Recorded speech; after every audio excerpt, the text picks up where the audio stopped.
Once upon a time, and a place, there was a man. These days everyone knows his name, but few could tell you who he really is, or how he got started. Today on the Comic Book Report, Klaus, the Complete Klaus Deluxe Edition from Boom Studios. Stick around and check it out.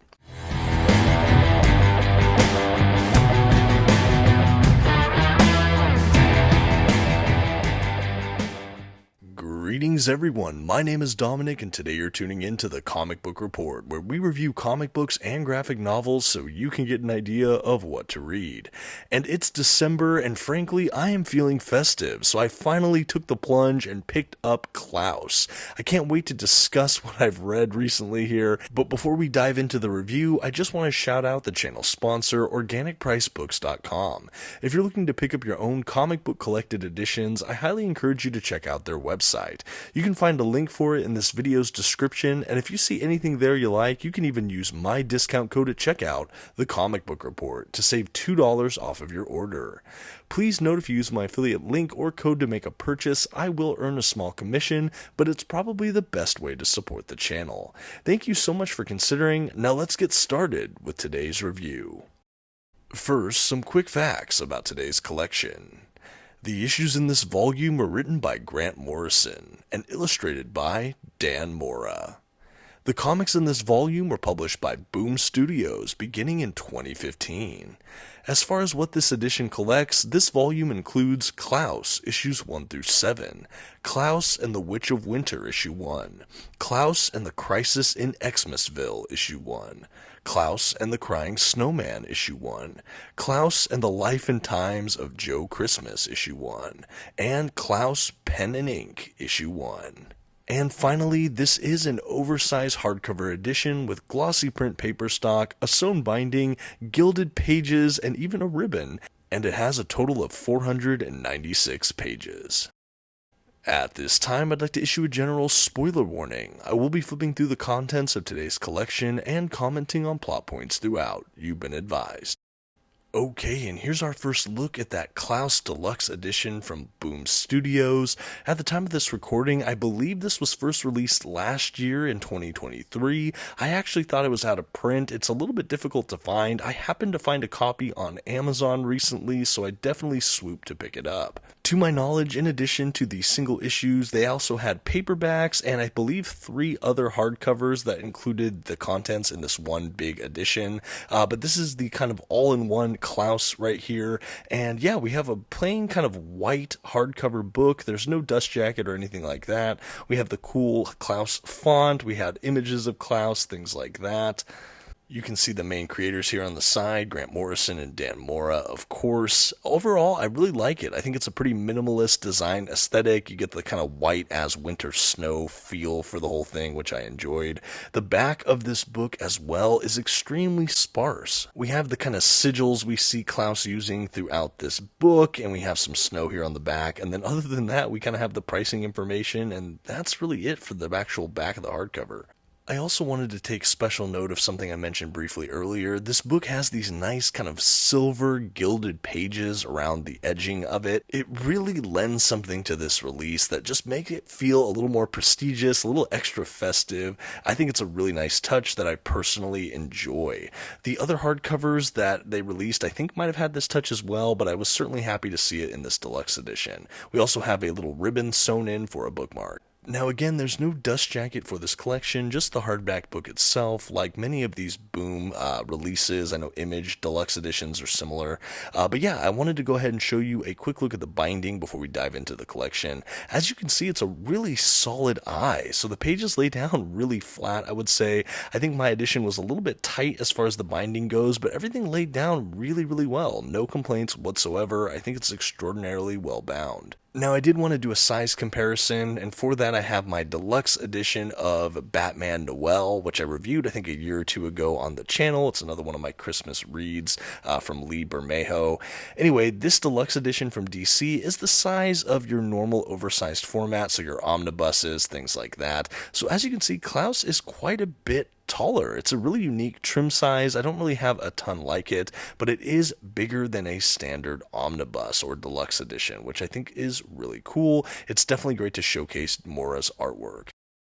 Okay, and without further ado, we can jump into today's collection. I will say, after some pretty just standard end pages, title page, publication information pages, things like that, we are treated to a brief introduction from series writer Grant Morrison. It's very, very fun to see Morrison's kind of reflections on this work, and then we're off to the races with Klaus, or what it's also called is How Santa Claus Began.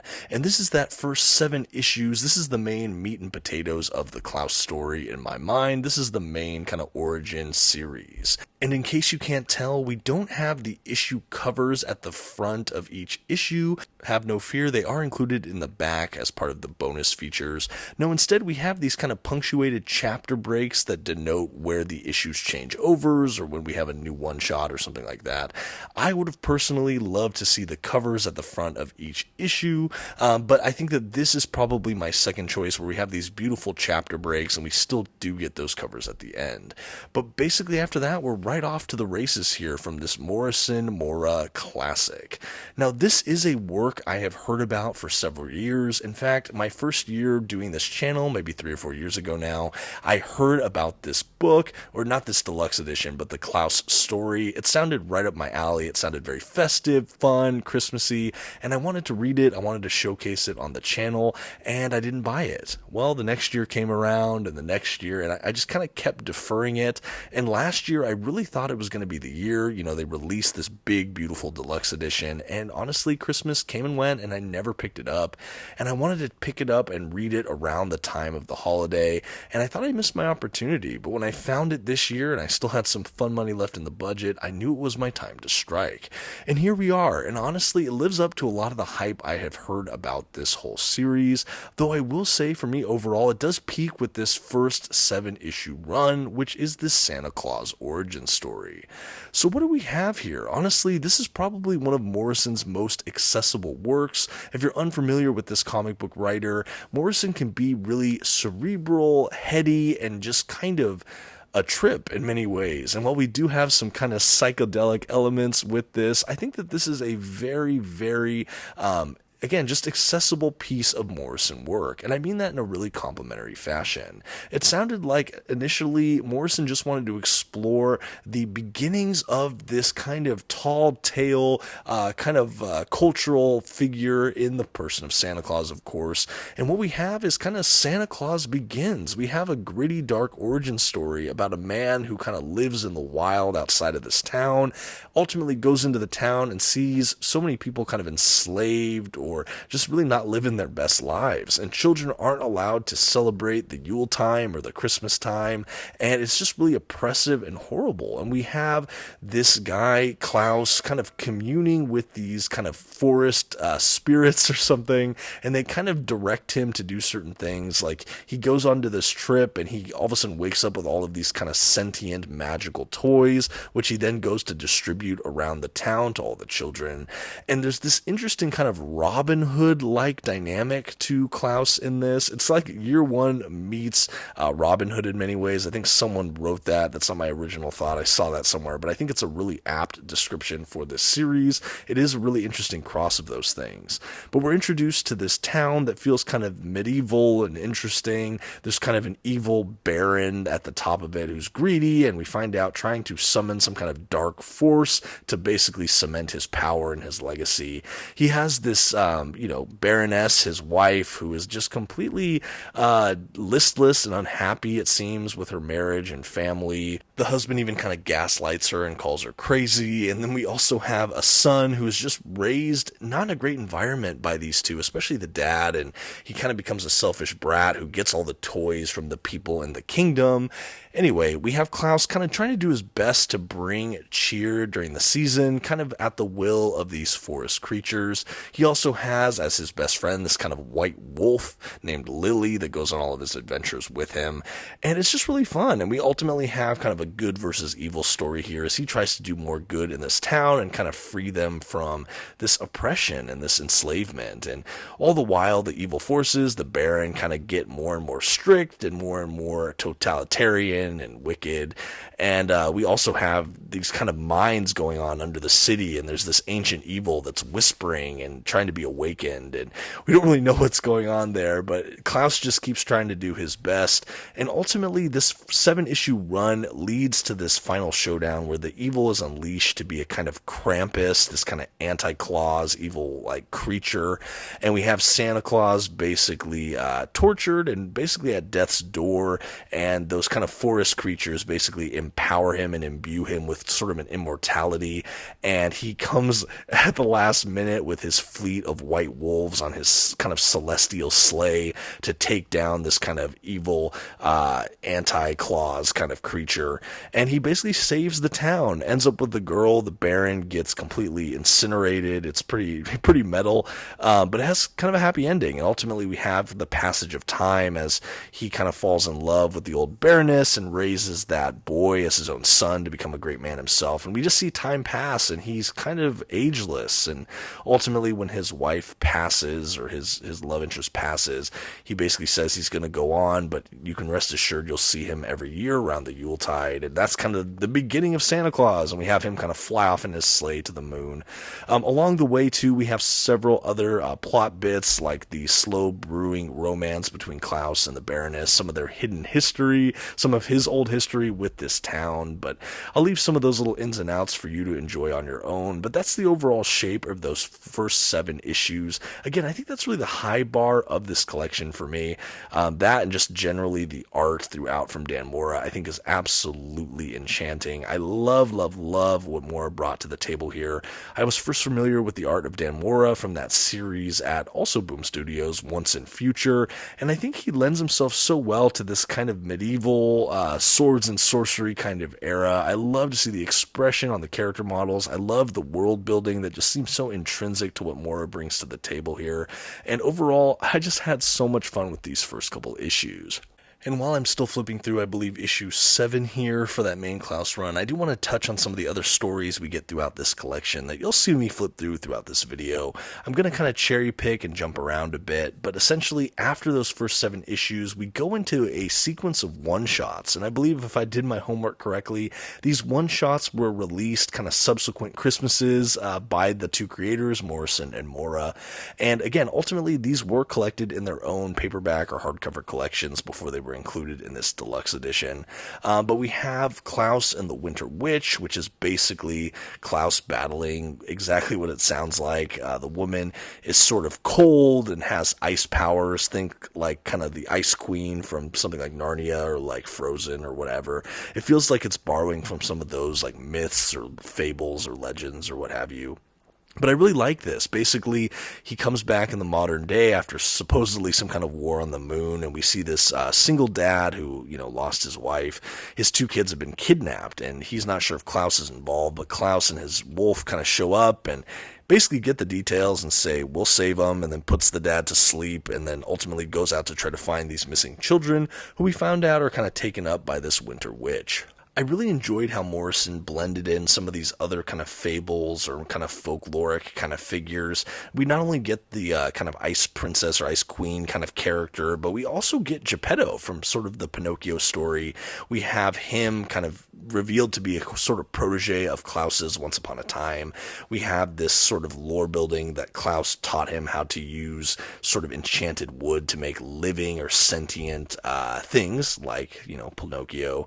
But here we have his gift corrupted. We found out that Geppetto has been making these kind of sentient warrior toys for the army of the Winter Witch. We also have a lot of disgruntled, basically Santa's elves kind of figures during this too. And it's, again, a good versus evil story. Will Klaus triumph? There's also a really cool message about kind of getting over grief and not kind of shutting down your emotions, and we see that with the Winter Witch, but also with the young daughter who was kidnapped, wanting to succumb to the darker side of her nature, but letting Klaus kind of influence her as well with this power of love and fullness and things like that. I really like this story. I think this was one of the better one-shots, honestly. We still have Mora. Mora does the art throughout this, and we definitely see some really striking work here. I like this one too because it had a more contemporary setting, so I like to see what Mora did, flexing his muscles with that. You still have that old school feel once we get to the more magical elements of the storytelling, but I like that it was more rooted in a present day kind of story. I think that was really fun. Another story we have in here is Klaus and the Crisis in Xmasville, I think it's what it's called. Basically, Klaus gets called in on a debt he kind of had with this one woman, and it leads him ultimately to this town where basically there's this evil corporation that seems to be making fun of Coca-Cola and sort of their commercialization of the holiday with the polar bears or something. Anyway, it's this town that's sort of Christmassy, where everyone's sort of a zombie of some kind, and we basically have Klaus trying to stop that. And there are greater evils involved in this town, but you get this feeling that he's kind of trying to pay a debt or kind of do this service he offered. And it's a really fun story, and I really like the wraparound at the end and how they resolved it all. This was a fun one. Maybe not my favorite in the collection, but still a really nice addition to the whole Klaus canon. Another thing in particular about the Xmasville story I will say I enjoyed is I think that we get to see more experimentation with Mora's art here. I don't know if they had a different colorist or something on this portion, but there's some of his art that looks decisively different from the rest of the collection I see in this Xmasville story. I don't know if I like it as much as all the other art we see, but I do like the kind of diversity we see in Mora in this story at least. You'll see it even as I've been flipping through here. It's just a little bit different, but something worth noting.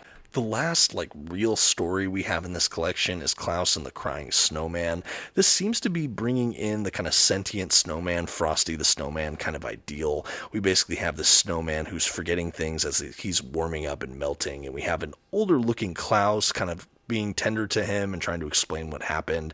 And the whole story feels like a big flashback, and we get the origin of what's going on with this snowman. And there's this whole lore that as it gets colder, the snowman gets smarter. As it starts to get hotter, he loses more thought processes, memories. He gets less sharp, things like that. But basically, the snowman and Klaus go to, I think, Mars to have kind of some kind of celestial war, or maybe they go to an asteroid. Anyway, it's this whole space battle, but it still feels somehow Christmassy and festive. I'm not sure how Morrison and Mora managed to pull that off, but it's very impressive. We also try to unravel the central mystery of who is this snowman, why can he not fully remember who he is, and we do get the revelation of that by the story's end, and I will spoil it a bit here, but we find out it's a man who cheated on his wife and wasn't a good father, who seemed to have died in an accident, and at the end of the story, the kind of full wraparound, we basically had Santa Claus having to lose some of his time, so that's why he appears a bit older, but they kind of are able to make peace with this alien faction, and it's, the snowman really helped with all this, and we basically have this snowman being so repentant, knowing that he did a poor job in life, and he essentially gets another chance, and so he melts, but then he is revealed to be back in body, and he's trying to do better with his family, and it's this really sappy, kind of beautiful story of redemption in the midst of all this kind of bonkers, mystical action, and honestly, I think this was one of the better one-shots for me. I really did like this story in the collection.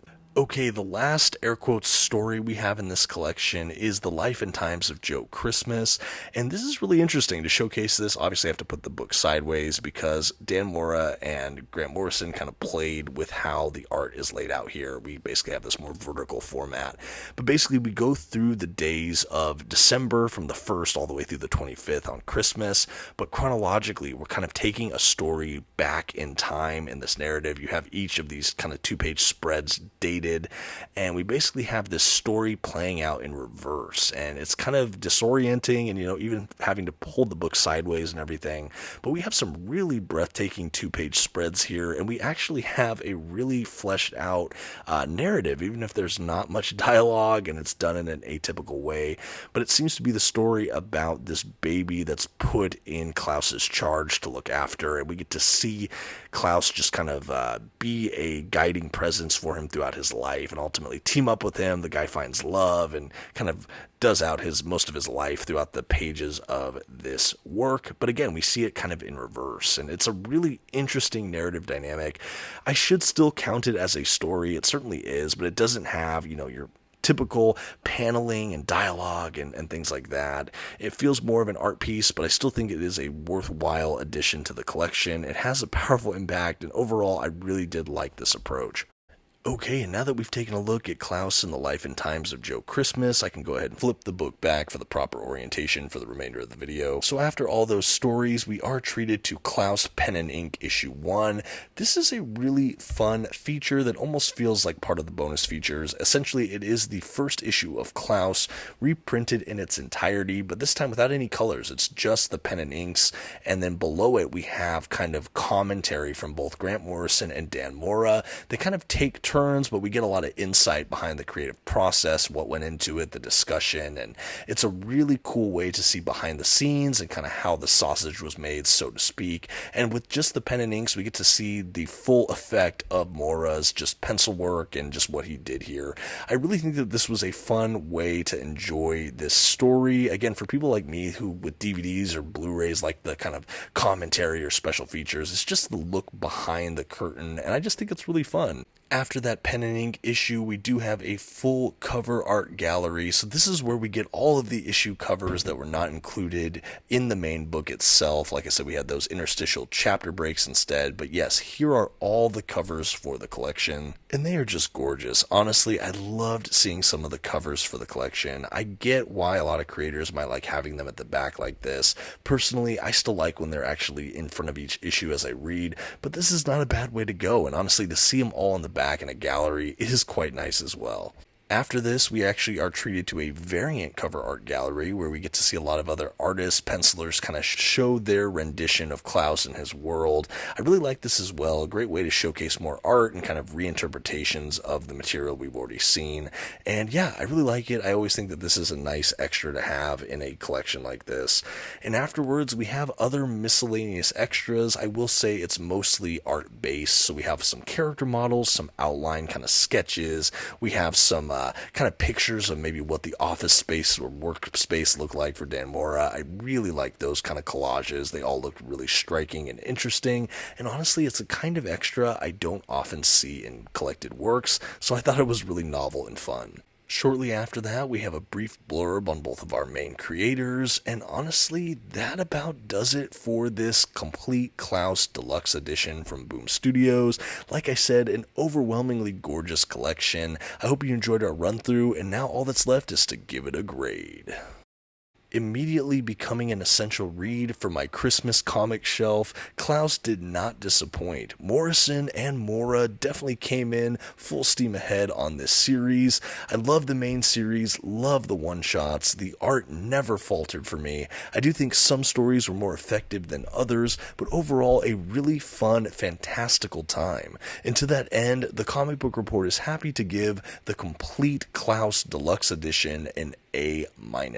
This is definitely an above average read, and if you're a fan of Christmas, the holidays, kind of festive fantasy-based storytelling, I highly recommend this. I cannot underscore just how happy I was to finally read this and have it in my collection. What a treat. This is a series I hope to revisit in the years to come, but let me know in the comments what you think. Have you read any of Grant Morrison and Dan Mora's Klaus? I would definitely like more feedback on this work. Maybe we can get some discussions going in the comments section. Maybe you have recommendations for other great Christmas or holiday comic classics, or maybe other works from Morrison or Mora. Always down for some good comic recommendations. And thank you all so much for watching. Until next time, this has been the Comic Book Report. Please don't forget to leave your like, that comment we talked about, and maybe share this video with a friend.